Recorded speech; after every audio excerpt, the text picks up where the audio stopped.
Picture this, you're floating in prehistoric waters, 300 million years before humans even exist, and your own brother is trying to eat you for breakfast. Sounds like a nightmare, doesn't it? Well, for one ancient creature, this was just another Tuesday morning. Welcome to the brutal, bizarre world of the Dunkleosteus, a fish so terrifying it literally ate itself into extinction. I know, right?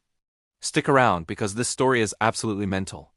So here's the thing, your life as a baby Dunkleosteus doesn't exactly start with a warm welcome. Before you've even seen daylight, you're already in a fight for survival.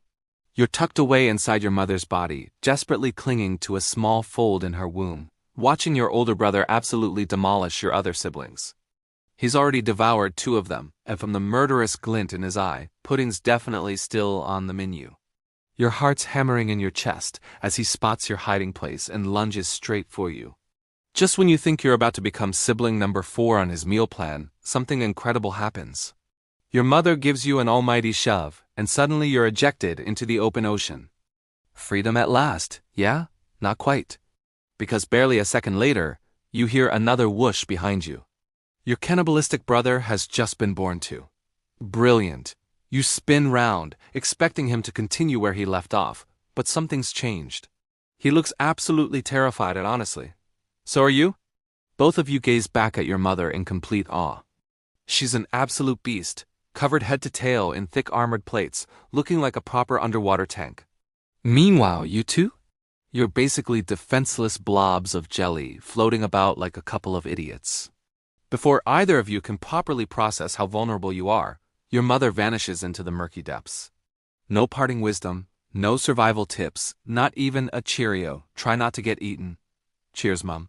Now you properly alone in the prehistoric ocean with your brother. The same brother who was literally trying to murder you 5 minutes ago.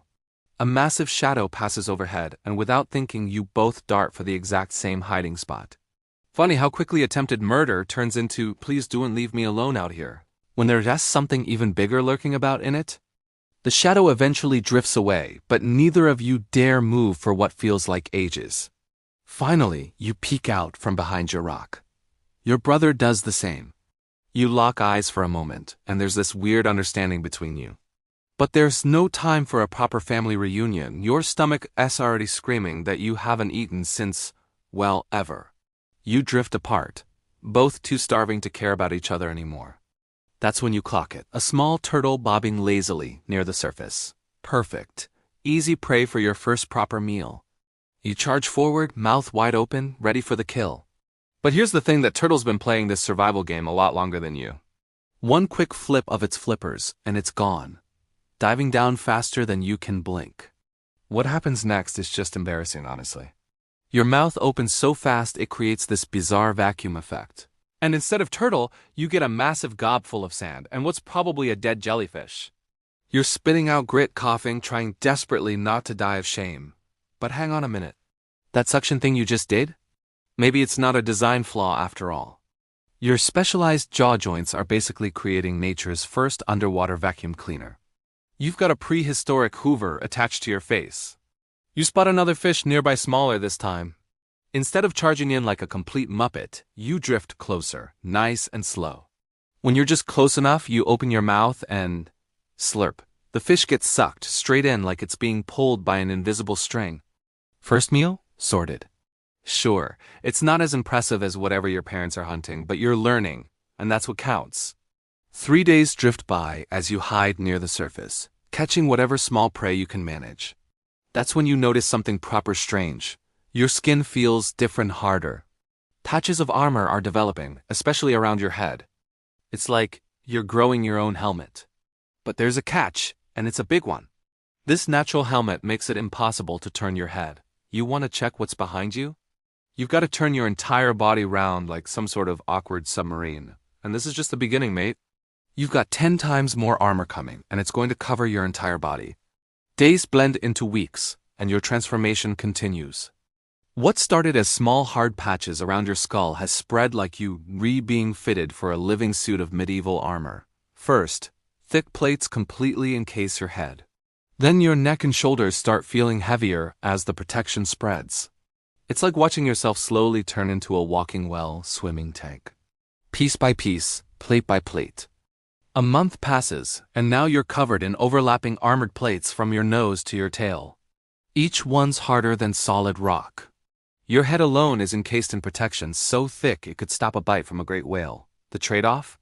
You move like you're wearing full-plate armor underwater. Just having a quick look to see if something's sneaking up behind you means doing a complete three-point turn with your entire body. Your neck's basically locked in place by all this protection. But it's not just defensive armor you're regrowing. You can feel the power building in your jaw muscles. You might only be a few months old, but you're already a swimming weapon of mass destruction. All this new protection's made you bold. Probably too bold if we're being honest. You find yourself drifting into deeper waters, territories you wouldn't have dared enter before. That's when you spot an ancient shark about twice your size, absolutely tearing into something. The smell of blood fills the water and your stomach growls. Maybe you can nick a bite whilst it's distracted, yeah? You drift closer, confidence growing with each paddle of your armored fins. The shark's so focused on its meal it hasn't clocked you yet. Just a little closer now, crack. Your jaw snaps shut on the nearest piece of meat.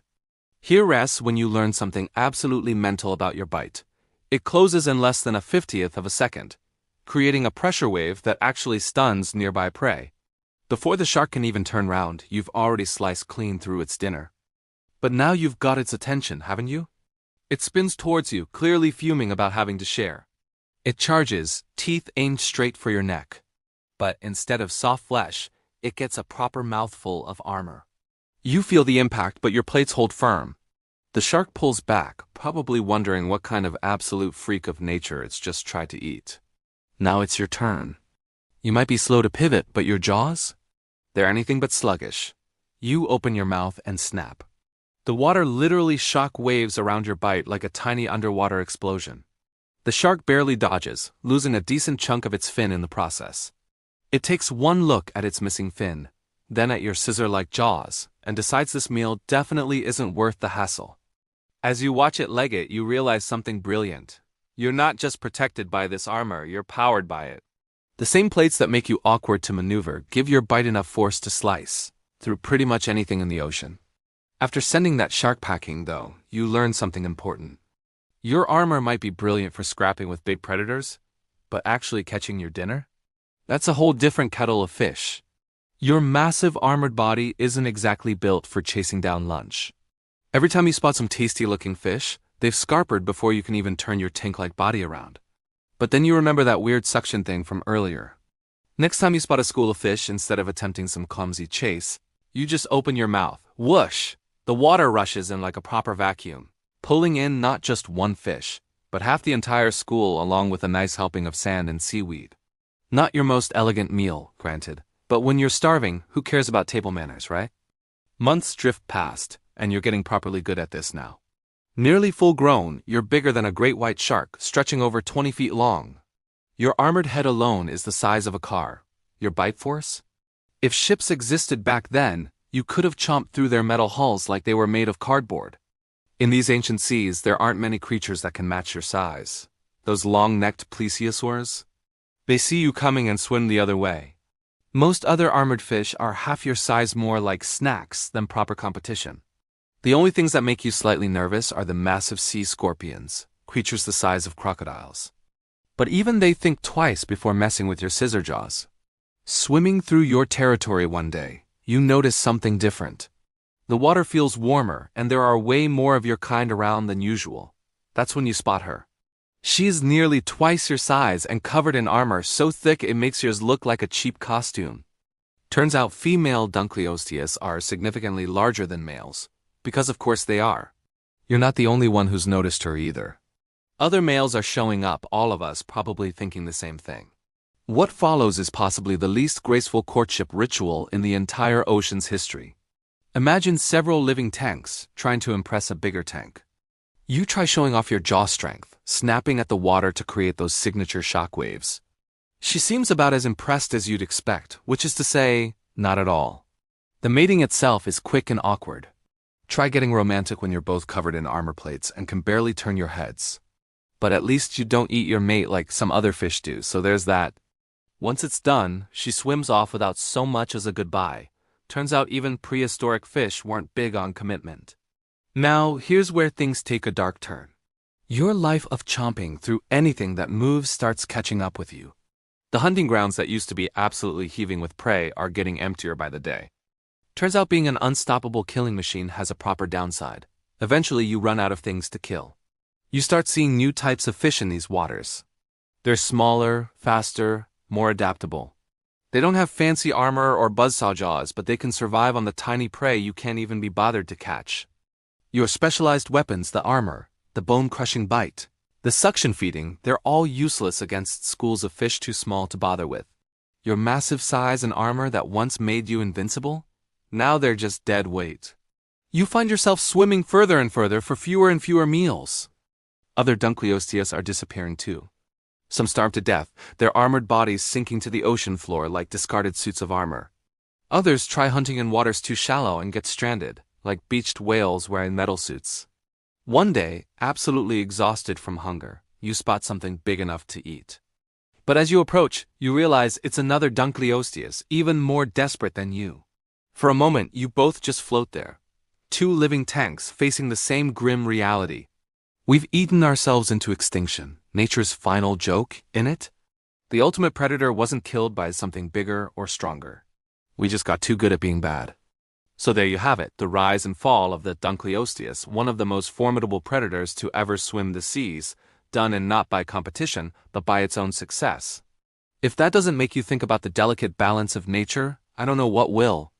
If you've enjoyed this journey through prehistoric waters, smash that like button and subscribe for more incredible stories from Earth's ancient past. Trust me, you won't want to miss what's coming next. Cheers.